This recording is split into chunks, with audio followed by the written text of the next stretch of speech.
আচ্ছা, আজকে আমরা এমন একটা বিষয় নিয়ে কথা বলবো যেটা আমাদের সমাজে এখনো অনেক বেশি ভুল বোঝা হয়।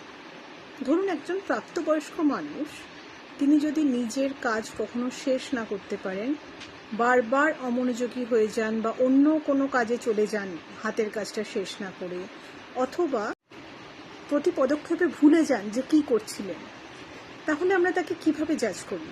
আমরা বলি যে সে অলস বা সে উদাসীন। এরকম একটা ন্যারেটিভ আমরা তৈরি করি এবং আমরা বিরক্ত হই, কারণ আমরা কি ভাবি যে এটা তার কন্ট্রোলেই আছে, একটু ইচ্ছা করলেই সে ঠিক করে করতে পারতেন, কিন্তু তিনি করেন না। কিন্তু আসলে এটা কিন্তু অনেক ক্ষেত্রেই একটা নিউরো ডেভেলপমেন্টাল কন্ডিশন। আমরা এটাকে এডিএইচডি বলি, attention deficit hyper activity disorder. কিন্তু ব্যাপারটা হচ্ছে, আমাদের সমাজে আমরা মনে করি যে এডিএইচডি শুধুমাত্র বাচ্চাদেরই হতে পারে। বড়দেরও যে এডিএইচডি হয় এটা কিন্তু DSM-5 টিয়ারে ক্লিয়ারলি বলা আছে, এবং আমরা সাইকোলজিস্ট হিসেবে হয়তো জানি, কিন্তু সমাজে কিন্তু একটা খুব ভুল ধারণা আছে যে এডিএইচডি মানে হচ্ছে একটা চঞ্চল বাচ্চা যে বসতে পারে না, ভীষণ দুষ্টুমি করে, সবসময় ছোটাছুটি করে। ইভেন এই ধারণাটা এত কমন যে আমরা যে কোনো চঞ্চল বাচ্চাকে অনেক সময় কিন্তু ভুলভাবে ADHD ডায়াগনোসিস দিয়ে থাকি। যার আসলে ADHD নেই, আমরা তাকেও কিন্তু অনেক সময় ADHD ডায়াগনোসিস দিয়ে থাকি। ADHD, অটিজম, এগুলো অনেক সময় কিন্তু আজকাল আমরা ওভার ডায়াগনোসিস করে ফেলছি বাচ্চাদের ক্ষেত্রে। কিন্তু ADHDতে কিন্তু বড়রাও সমানভাবে আক্রান্ত হন, এবং ADHDটা যখন বড়দের ক্ষেত্রে দেখা যায় তখন একটু আলাদা হয়।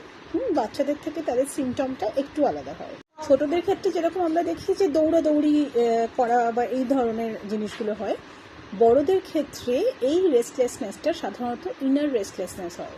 তার মানে হচ্ছে ইম্পালসিভিটি, হঠাৎ করে ডিসিশন নিয়ে ফেলা, সব দিকটা না বিবেচনা করে ডিসিশন নেওয়া বা কথা বলে ফেলা, রিয়াকশন কি হবে অন্যের সেই জিনিসগুলো ভালোভাবে না বুঝে কথা বলে ফেলা, এই জিনিসগুলো বড়দের ADHDতে কিন্তু দেখা যায়। আর একটা জিনিস অবশ্যই দেখা যায় যে গুছিয়ে কাজ না করতে পারা, খুব তাড়াতাড়ি যেই কাজটা করছেন সেখান থেকে বিচ্যুত হয়ে অন্য কোনো কাজ শুরু করা। অনেক সময় খুব সাকসেসফুল মানুষদেরও এই অসুখটা হয়, এবং তারা কি করেন, একসঙ্গে হয়তো 10টা 20টা প্রজেক্ট শুরু করে দিচ্ছেন। তারা হয়তো তাদের পোটেনশিয়াল প্রচুর আছে, কিন্তু একটা প্রজেক্টকে কমপ্লিট করার মতন টেনাসিটিটা অনেক সময় মিস করেন। তো সেটাকে একটু রপ্ত করে নিতে পারলে কিন্তু ADHD ব্রেন খুব দ্রুত কাজ করতে পারে, খুব ভালো কাজ করতে পারে। ADHD বলুন, অটিজম বলুন, এগুলো আসলে কি এক একটা স্পেকট্রাম। এগুলো কোনো অসুখ নয়, এগুলো হচ্ছে আমাদের থেকে একটু অন্যরকম, নর্মালের থেকে একটু অন্যরকম এক ধরনের মানুষ। তো আমরা আর একটা জিনিসে যেটা ADHD খুব বেশি দেখতে পাই, সেটা হচ্ছে সৃজনশীল কাজে।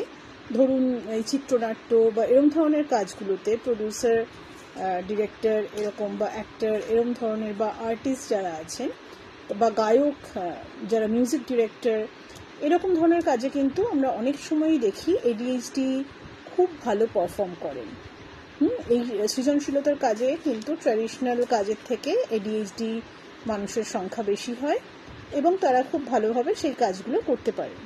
প্রশ্ন হচ্ছে যে কেন এই ধরনের কাজগুলোতে কি খাটতে হয় না? হয়।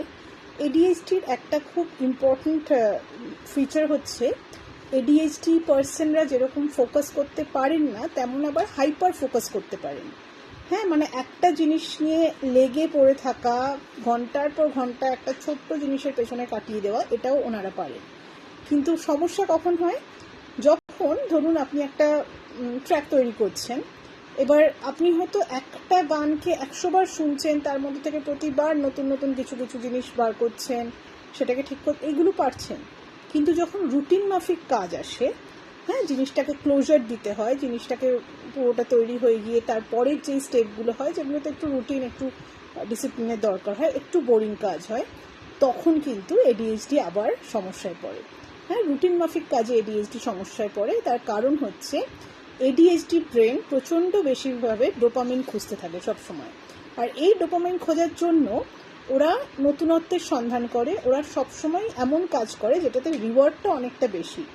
আর আর্ট আর এই ধরনের সৃজনশীল যে কোনো দিকে কিন্তু ওনারা রিওয়ার্ডটা অনেক বেশি পান। আচ্ছা, এবার বলবো যে এই বিষয়ে ভিডিওটা আমি করছি কেন করছি, তার কারণ হচ্ছে গিয়ে সচেতনতা।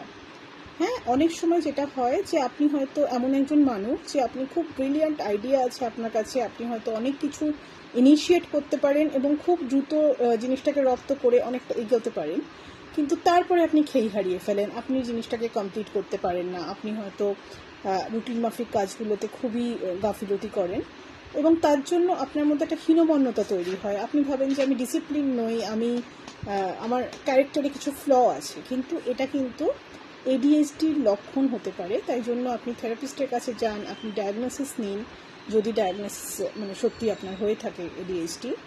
তার কারণ হচ্ছে গিয়ে যে আপনি যখন নিজেকে নিজের কন্ডিশন সম্বন্ধে জানতেই পারবেন না, তখন আপনি নিজেকে ভুল অ্যাসেস করবেন, আর যখন আপনি নিজেকে ভুল অ্যাসেস করবেন তখন কিন্তু আপনার কষ্টটা অনেক বেড়ে যাবে। আপনি সেই কাজগুলো যেগুলো আপনার ব্রেন, আপনার ফ্রন্টাল লোব নিতে পারছে না, সেই কাজগুলোর জন্য আপনি নিজের মনকে দোষারোপ করছেন। আপনি ভাবছেন যে আপনি ইচ্ছা করে করছেন। আচ্ছা, একজন মানুষ যার ধরুন এমন আইকিউ যে সে হয়তো একটা 5 বছরের বাচ্চার সমান আইকিউ, তাকে যদি আপনি একটা অ্যালজেব্রার অঙ্ক দেন, সে কি পারবেন? এটা কি তার অলসতা বা এটা কি তার মানে না পারার, ইনডিসিপ্লিনড হওয়া বা ইচ্ছার অভাব? নয়, এটা তার ব্রেন। তেমন এডিএইচডি যার আছে তারও কিন্তু এটা একটা বেসিক, এদের একটা লিমিটেশন আছে, তার সঙ্গে আমি বললাম কিছু পজিটিভ সাইডও আছে। আমরা যেন এডিএইচডিকে আমাদের মধ্যে শনাক্ত করতে পারি এবং এডিএইচডিকে একটুখানি লাইফস্টাইল কন্ট্রোল করে এডিএইচডির যে নেগেটিভ সাইড সেটাকে একটু কন্ট্রোলে রাখতে পারি এবং পজিটিভ সাইডটার উপরে ফোকাস করে সফলতা পেতে পারি। এটার জন্যই এই ভিডিওটা করা, অ্যাওয়ারনেসের জন্য এই ভিডিওটা করা। আপনারা অনেকেই হয়তো রিলেট যদি করতে পারেন, তাহলে একটু নিজের দিকে খেয়াল রাখবেন, একটুখানি সাইকোলজিক্যাল গাইডেন্স নিয়ে, ডায়াগনোসিস নিয়ে একটু কাজ করবেন, তাহলে দেখবেন যে আপনাদের এই এডিএইচডি একটা রাস্তার বাধা না হয় আপনার সহায়ক হয়ে উঠেছে।